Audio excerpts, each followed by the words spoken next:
Selamat datang kembali di kelas online mata kuliah Teknologi Informasi Perkantoran 1, membahas tentang Microsoft PowerPoint. Pada topik sebelumnya kita telah membahas bagaimana kita membuat sebuah file presentasi dengan menggunakan Microsoft PowerPoint dan dengan memasukkan berbagai macam objek. Salah satunya yang kita bahas kemarin adalah berupa teks dan bagaimana kita melakukan formatting untuk itu. Hari ini kita akan membahas tentang insert objek, di mana objek yang bisa kita masukkan ada beberapa macam cara, ada berbagai macam jenis pula. Kita buat dulu sebuah slide baru, kita letakkan di bagian antara slide ketiga dan keempat. Kita bisa masuk di sini, new slide.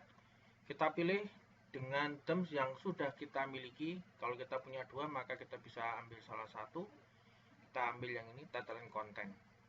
Nah, baik, di dalam title and content, kita akan punya pilihan objek apa yang akan kita bisa masukkan. Bisa berupa tabel, berupa chart, berupa smart art, kemudian berupa pictures, dan berupa video. Nanti kita akan coba bahas satu persatu dari setiap isian atau cara untuk memasukkan ini. Kita akan bahas yang pertama, yaitu adalah memasukkan tabel. Kita tuliskan dulu tabel. Kita pilih tabel yang kita akan masukkan. Nanti akan muncul pertanyaan berapa kolom dan berapa row yang akan kita pakai. Kita oke saja. Sekarang kita masukkan di sini, misalkan nomor, kemudian di sini nama, alamat, nomor telepon, dan satu lagi adalah email. Kita tuliskan satu, nama, Budiman, alamat, Jalan Kebaikan, nomor 23,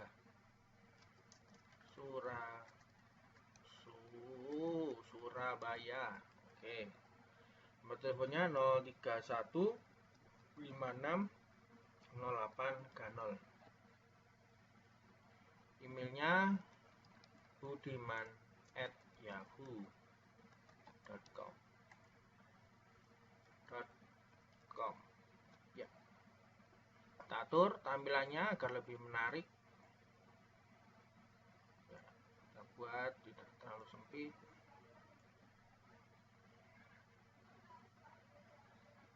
Ini kita geser-geser dulu.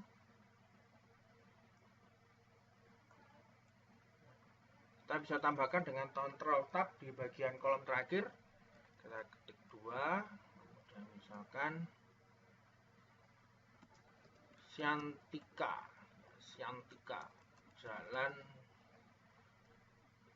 Kebenaran. Ini kebenaran. Nomor 88, Surabaya. 081 334 221 1980. Syantika@gmail.com. Baik, ini adalah tabel yang kita sudah masukkan. Kita bisa tambahkan sesuai dengan kebutuhan yang kita inginkan. Perlu diingat bahwa untuk penomoran kita tidak bisa menggunakan bullet numbering karena bullet numbering ini dipakai sekaligus dengan isinya, tidak seperti bullet numbering yang ada di dalam tampilan yang ada di Microsoft Word. Kita juga bisa atur tampilan ini agar misalkan contoh tertulis ini tidak rata ke atas, kita bisa pakai line text, kita taruh di tengah. Untuk bisa centering kita bisa pakai center seperti ini. Jika memang tampilan ini tidak menyenangkan atau Anda tidak suka, Anda bisa masuk ke layout, Anda bisa atur, dan kemudian Anda juga bisa masuk ke tabel desain, Anda bisa ganti tampilannya ya, sesuai dengan apa yang Anda inginkan. Baik, ini adalah bagaimana kita untuk bisa membuat sebuah tabel.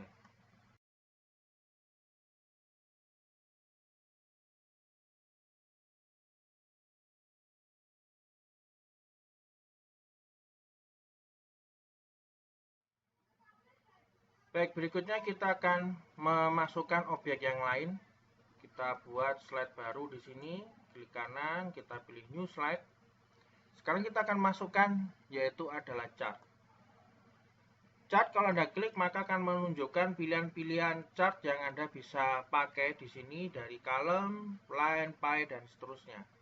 Kita coba column dulu, kita ambil yang 3 dimensi boleh ataukah yang bentuknya 2 dimensi. Kita ambil yang bentuknya adalah yang 2 dimensi dulu.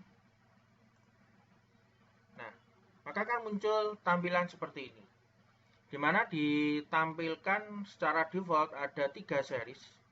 Jadi di sini akan ada 3 kotak, 3 kolom, 1, 2, 3, 1, 2, 3. Berdasarkan ada 4 kategori. Jadi ada 4 kategori yang ada di dalam sumbu X-nya. Kita bisa merubah, menyesuaikan, kita ganti dan kita ubah isinya dengan kita melakukan editing di bagian tabel ini, di bagian tabel di Excel ini. Misalkan seri 1 kita tuliskan di sini adalah kedatangan, kepulangan. Kemudian di bagian kategorinya kita tulis lokal,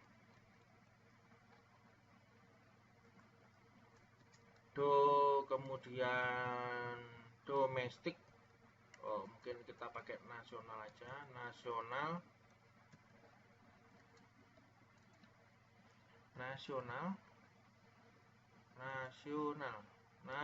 oke, maaf ya ini.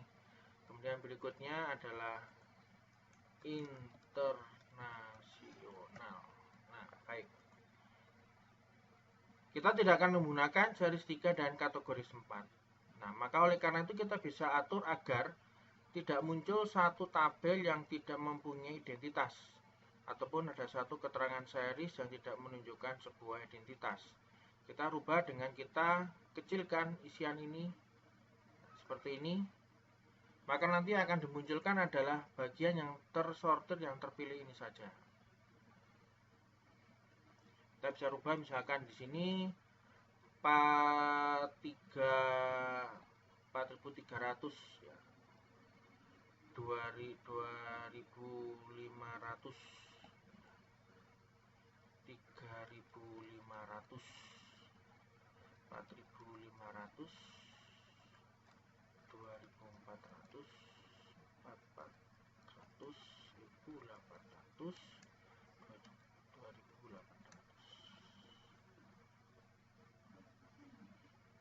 Ya, ini datanya ya. Jadi kita sudah punya datanya seperti ini, kemudian kita bisa tutup. Kita sekarang akan ubah judul tabelnya ini, tinggal dengan kita klik chart title ini, kemudian setelah itu kita ganti dengan judul yang sesuai, misalkan tabel kolom jumlah. Nah, kalau Anda perhatikan, begitu kita tekan enter ataukah kita klik di bagian lain dari grafik ini, maka bentuknya akan menyesuaikan dengan luasan chart yang kita sudah miliki. Luasan ini bisa kita edit, kita bisa luaskan, bisa kita tambahkan, kita buat lebih lebar dan seterusnya. Nah, kita pun juga bisa merubah bentukan ataukah tampilan dari chart ini dengan menggunakan desain yang sudah ada.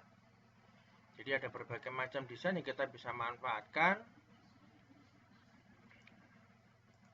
dengan bentuk-bentuk yang sudah ada.